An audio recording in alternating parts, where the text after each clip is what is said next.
Selamat siang pemirsa, Sumatera Utara hari ini siang kembali hadir menjumpai Anda edisi Senin 2 Oktober 2023 bertepatan dengan Hari Batik Nasional. Pemirsa, tim redaksi kami telah menghimpun sejumlah informasi aktual seputar Sumatera Utara untuk Anda. Berikut informasi selengkapnya.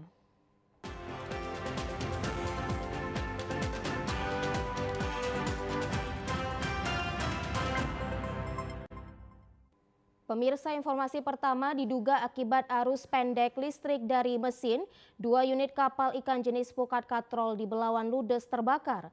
Tidak ada korban jiwa dalam kejadian ini, namun kerugian ditaksir mencapai miliaran rupiah. Kobaran api dengan cepat melahap 2 unit kapal ikan jenis Pukat Katrol yang tengah sandar di Dermaga Abadi Jaya di kawasan Pelabuhan Perikanan Samudra Belawan, lingkungan 11 Kelurahan Bagandeli, Kecamatan Medan Belawan. Banyaknya bahan yang mudah terbakar ditambah angin kencang membuat api cepat membesar dan merambat ke kapal pukat lain yang hendak berangkat ke tengah laut mencari ikan. Api berhasil dipadamkan setelah 8 unit mobil pemadam kebakaran dari Pos Belawan dibantu Pemkot Medan untuk menjinakkan api tersebut.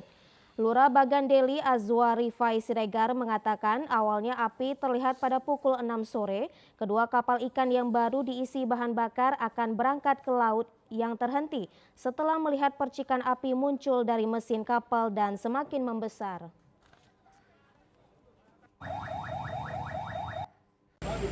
Tadi sekitar jam 6 sore sebuah kapal sama-sama kita lihat tadi ada yang mau berangkat untuk mencari ikan, dan di dalam mesin tadi ada percikan api yang menyambar ke tangki. Makanya tadi sudah api membesar dan menyambar ke satu kapal di sebelahnya. Ini yang terbakar di gudang Abdi Jaya. Alhamdulillah korban tidak ada, kemudian masih ditaksirkan. Kebakaran kapal pukat ini bukan pertama kalinya terjadi. Pihak kepolisian telah memasang garis polisi dan masih memeriksa sejumlah saksi, salah satunya nahkoda kapal. Sementara itu pemirsa, 3 unit rumah kawasan padat penduduk di Medan Marelan ludes terbakar. Dugaan sementara terjadinya kebakaran akibat arus pendek. Tidak ada korban jiwa dalam kebakaran ini, namun kerugian ditaksir mencapai ratusan juta rupiah. Kebakaran hebat yang melahap 3 rumah terjadi di kawasan Jalan Platina Raya, Gang Masjid, lingkungan 21, Kelurahan Rengas Pulau, Kecamatan Medan Marelan. Api pertama kali terlihat dari salah satu rumah yang ditinggal pemiliknya bernama Buyung, langsung membesar dan merambat ke bangunan lainnya. Kejadian ini sempat membuat warga panik dan warga berupaya memadamkan api dengan alat seadanya. Api berhasil dipadamkan 1 jam kemudian setelah 8 unit mobil pemadam kebakaran dari Pemkot Medan diturunkan langsung ke lokasi guna menjinakkan api tersebut. Kepling 21 Rengas Pulau Syahrial Hilmi mengatakan sebanyak 3 unit rumah warga ludes terbakar akibat arus pendek listrik tersebut dari salah satu rumah warga dan merambat ke bangunan lainnya yang berada di kawasan padat penduduk. Hari ini terjadi kebakaran di Jalan Platina Raya, Gang Masjid, lingkungan 21, Kelurahan Rengas Pulau, Medan Marelan. Jadi kurang 8 unit yang kami turunkan malam hari ini, dan saat ini sudah pendinginan total. Sementara korban jiwa nihil ataupun luka, jadi penyebab tim investigasi kami bersama kepolisian akan memeriksa kembali lokasi kebakaran. Bisa berkembang hasil daripada investigasi kami. Kepala UPT Damkar Belawan Muhammad Yunus mengatakan sekitar 30 menit setelah kejadian ada 8 unit damkar dikerahkan dari UPT Damkar Medan dan dari Belawan untuk menjinakkan si jago merah. 21.30 saya mendapat telepon saat berada di kantor lurah posko Trantibum dan ditelepon salah satu warga yang bernama Nova. Sampai di sini api sudah membesar, masyarakat bahu-membahu untuk memadamkan api, menunggu mobil pemadam yang datang. Sekitar 3 rumah, Bang. Dugaan api kemungkinan masih dalam penyelidikan, namun kemungkinan harus pendek. Saat ini pemilik rumah harus tinggal di rumah tetangga akibat kondisi rumah yang terbakar rata dengan tanah. Pemirsa, kami akan segera kembali usai jeda pariwara berikut ini. Tetaplah bersama kami di Sumatera Utara hari ini siang.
Terima kasih Anda masih di Sumatera Utara hari ini, pemirsa. Hari Kesaktian Pancasila sebagai momentum memperkokoh persatuan dan kesatuan anak bangsa, khususnya generasi muda, sehingga mampu meneladani sosok perjuangan pahlawan Letda Sujono yang dikenal sebagai pahlawan revolusi yang menjadi korban keganasan massa yang dimobilisasi oleh PKI pada tahun 1945. Upacara Hari Kesaktian Pancasila yang dilaksanakan di Tugu Letda Sujono, Bandar Betsi, Kabupaten Simalungun, yang merupakan lokasi peristiwa tewasnya Letda Sujono dalam mempertahankan aset negara dari massa yang telah terafiliasi dengan Partai Komunis Indonesia. Untuk mengenang sejarah lokasi ini, setiap tahun Hari Kesaktian Pancasila diperingati. PJ Gubernur Sumatera Utara Hasanuddin bertindak sebagai pemimpin upacara, menyampaikan Pancasila sebagai falsafah bangsa, mengandung nilai yang tetap relevan bagi kehidupan berbangsa sejak awal lahirnya hingga saat ini. Sebagaimana ikrar kesaktian Pancasila yang dibacakan bahwa bangsa Indonesia sejak merdeka hingga saat ini mengalami sejumlah gangguan dan rintangan tentang persatuan dan juga kesatuan. Oleh karena itu, setiap anak bangsa wajib bertekad agar selalu waspada dan tidak terlena untuk menjadikan Pancasila sebagai falsafah negara. Saya sekarang sudah beberapa kali mengalami gangguan, rintangan tentang kesatuan persatuan tentang Pancasila. Oleh karena itu kita bertekad secara keseluruhan untuk kita selalu waspada, tidak terlena, tidak terbuai dengan situasi yang rutin-rutin saja. Oleh karena itu himbauan kita kepada generasi muda, mari kita mengetahui bahwa sejarah, kita tidak boleh melupakan sejarah untuk kewaspadaan, bahwa untuk merekatkan keharmonian dalam keragaman bangsa Indonesia dalam negara kesatuan Republik Indonesia.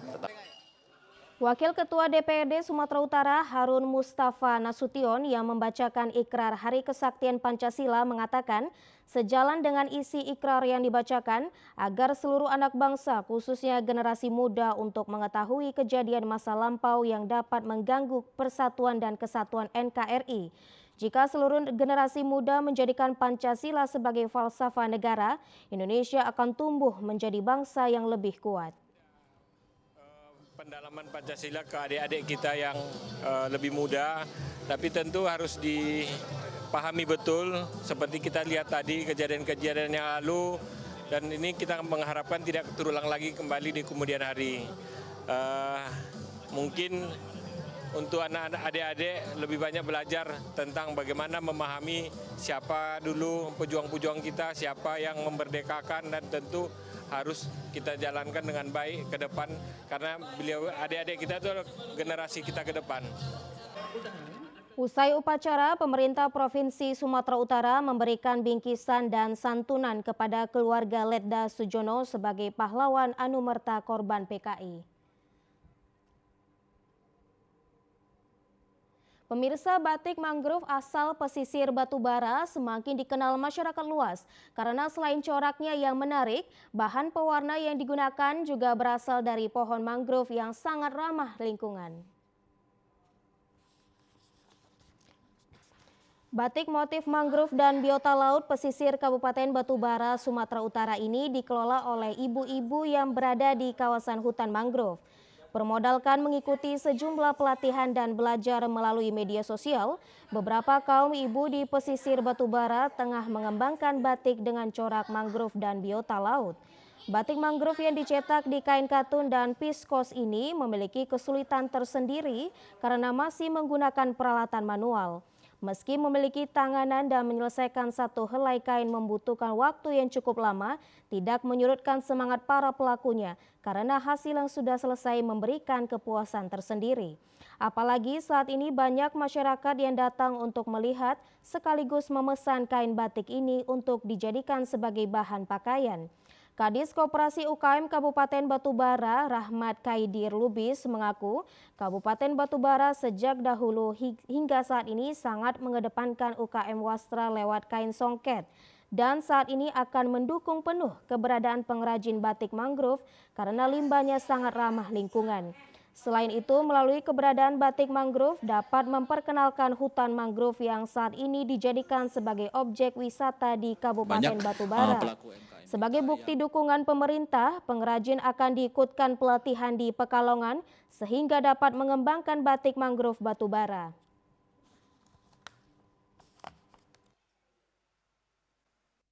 Pelaku UMKM kita yang membuat batik, baik itu batik jumputan, batik cap, batik ekoprint.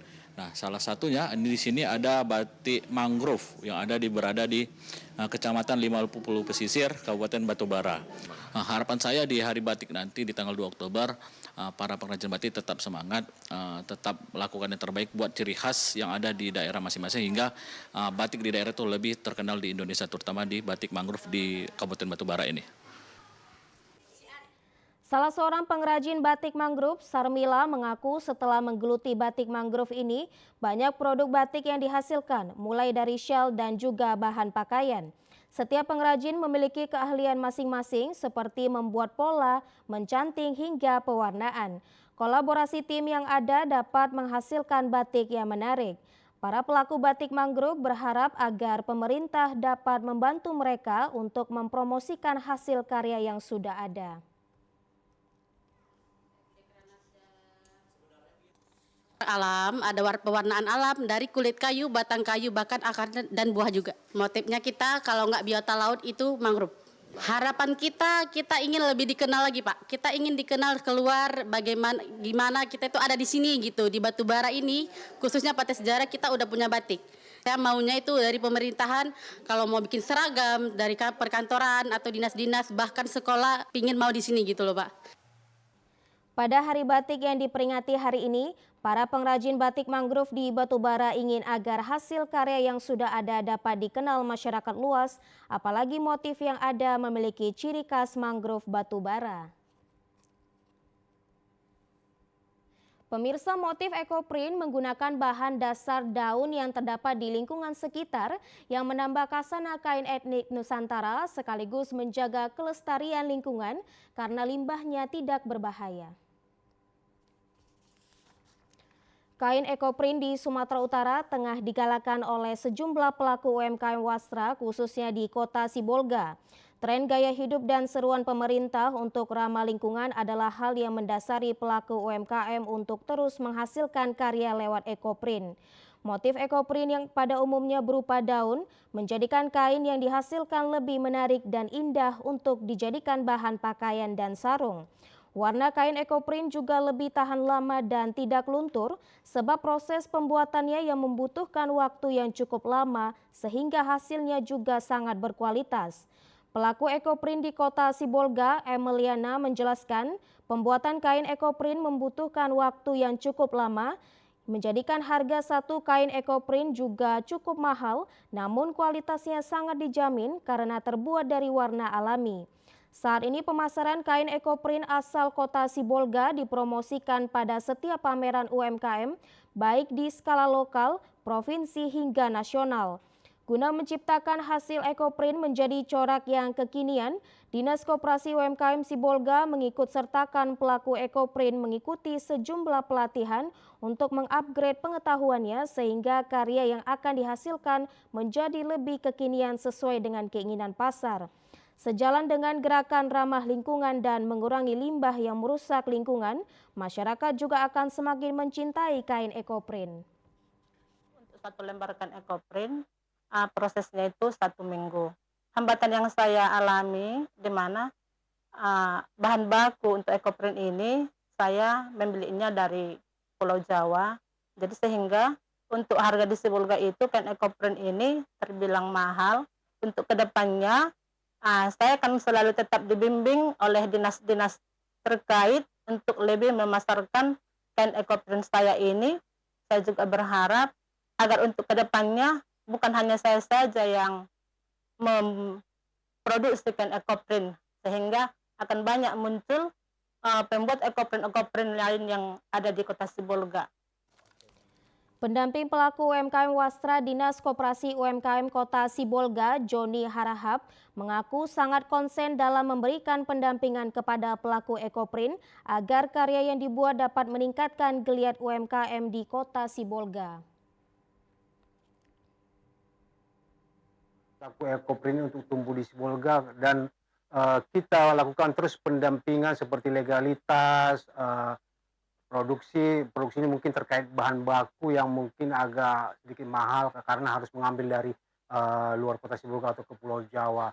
Dan untuk meningkatkan omset kita bantu melalui pameran-pameran yang ada di Kota Sibolga maupun yang ada di luar Kota Sibolga seperti provinsi maupun di daerah lain di Pulau Jawa. Keanekaragaman tumbuhan yang ada di wilayah Kota Sibolga memperkaya ide pelaku UMKM Wastra khususnya ekoprint untuk menciptakan karya-karya baru sehingga menambah kasana kain Nusantara.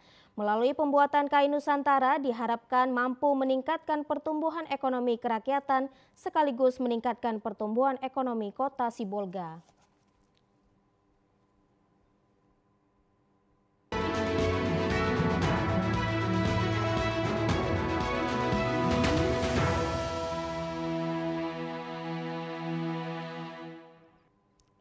Pemirsa, jajaran Badan Pengawas Pemilu Bawaslu di seluruh daerah terus menguatkan kapasitasnya menguasai teknis penyelesaian sengketa proses pemilu.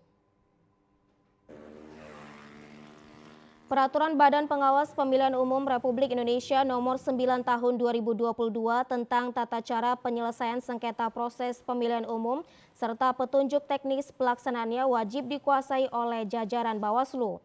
Hal itu dilakukan agar setiap permasalahan yang timbul sepanjang proses pemilihan umum dapat diselesaikan dengan baik sesuai dengan ketentuan yang berlaku.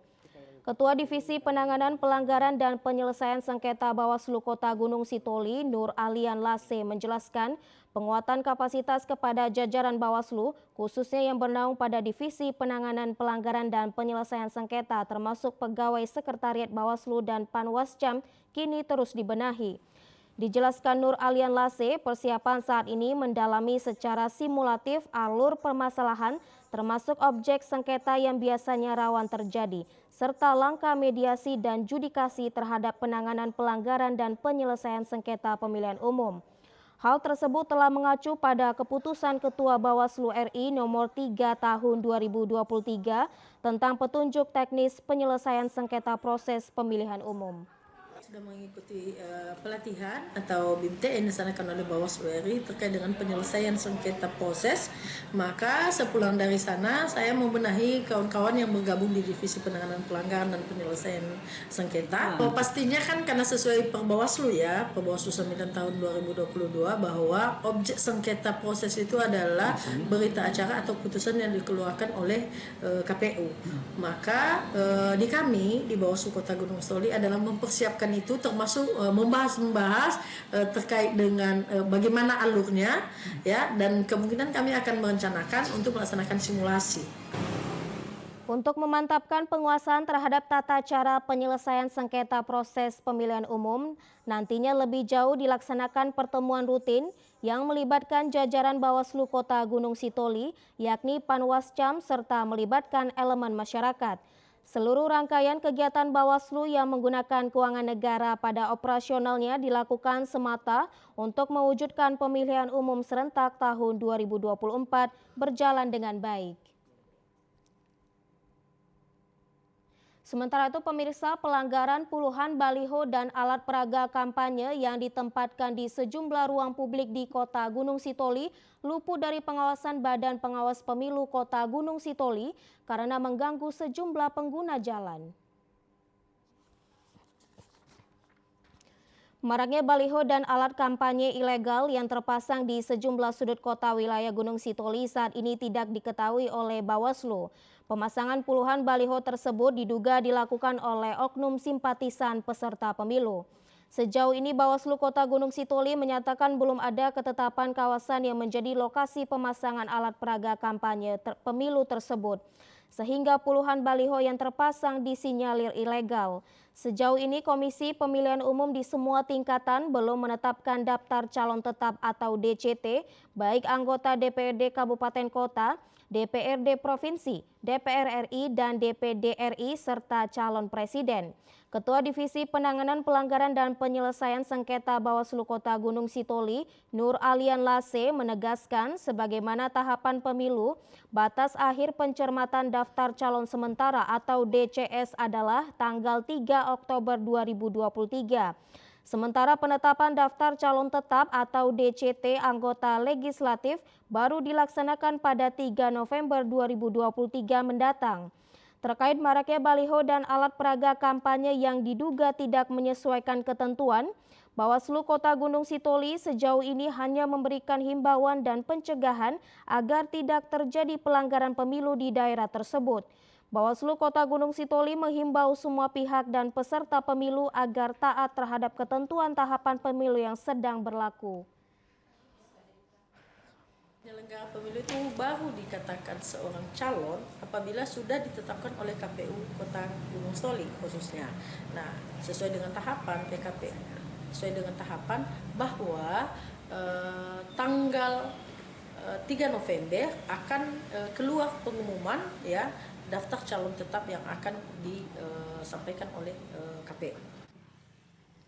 Setelah hal itu dikonfirmasi kepada pihak Bawaslu Gunung Sitoli, penyelenggara pemilu urusan pengawasan dalam waktu dekat akan turun ke lapangan untuk melihat langsung potensi pelanggaran yang mungkin terjadi.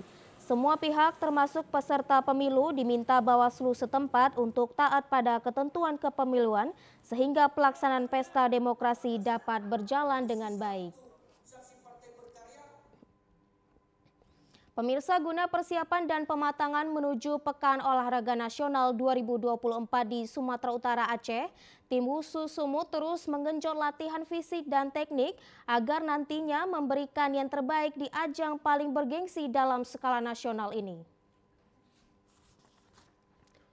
Tim Wusu Sumut kian meningkatkan intensitas latihan baik secara fisik maupun teknik guna persiapan dan pematangan menghadapi Pekan Olahraga Nasional tahun depan.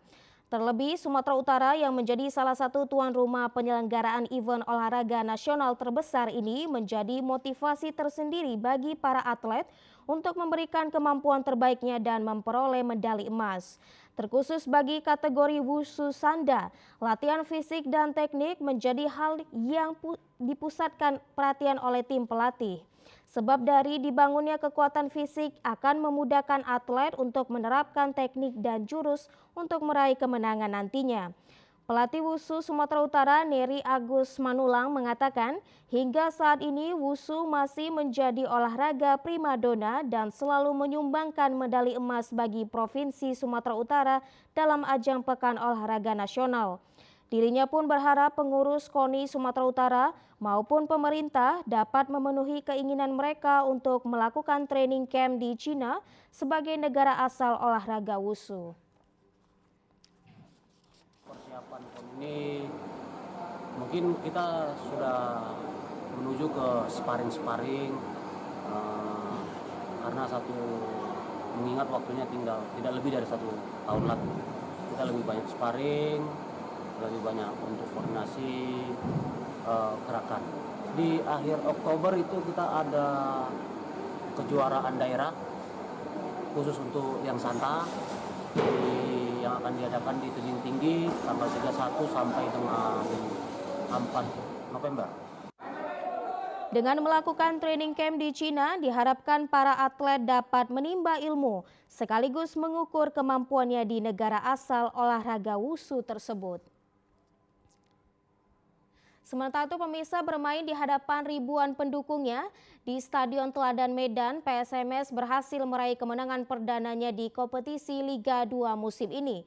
Setelah bermain dengan hasil imbang di 2 pertandingan sebelumnya menghadapi Sada Sumut FC dan Persiraja Banda Aceh, kali ini PSMS berhasil menang dengan skor telak 3-1 menghadapi PSDS.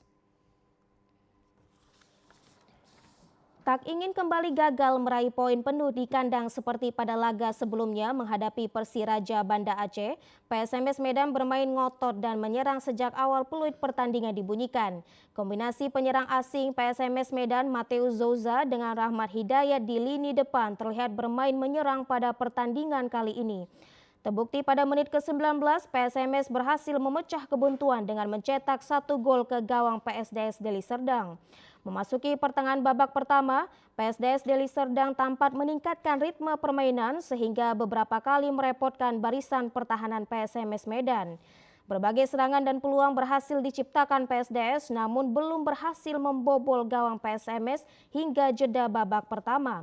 Di babak kedua, PSMS terlihat bermain lebih impresif. Wahyu Rahmat Ilahi yang masuk menggantikan Rahmat Hidayat di pertengahan babak kedua berhasil menambah keunggulan PSMS dengan 2 gol. PSDS Deli Serdang sempat memperkecil ketertinggalan dengan menciptakan 1 gol ke gawang PSMS Medan, namun skor 3-1 bertahan hingga pertandingan usai. Kunci kemenangan tim PSMS pada sore ini adalah kebersamaan ya. Kebersamaan. Yang kedua, mungkin motivasi anak-anak setelah dari 2 pertandingan sebelumnya belum meraih hasil positif, tapi anak-anak sangat antusias menghadapi pertandingan derby sore ini.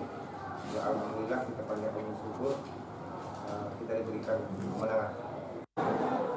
Pelatih PSMS Medan Ridwan Saragi menyebut bahwa hasil kemenangan yang diraih PSMS kali ini adalah berkat kerjasama tim dan permainan apik anak-anak Ayam Kinantan. Dengan hasil ini PSMS berhasil naik ke peringkat 3 klasemen sementara grup A Liga 2 dengan raihan 5 poin. Dan pemirsa, informasi tadi sekaligus menutup perjumpaan kita di Sumatera Utara hari ini siang. Saya Anissa Redi beserta seluruh kerabat kerja yang bertugas mengucapkan terima kasih atas perhatian dan juga kebersamaan Anda. Dan kami juga mengucapkan selamat Hari Batik Nasional. Selamat siang dan sampai jumpa.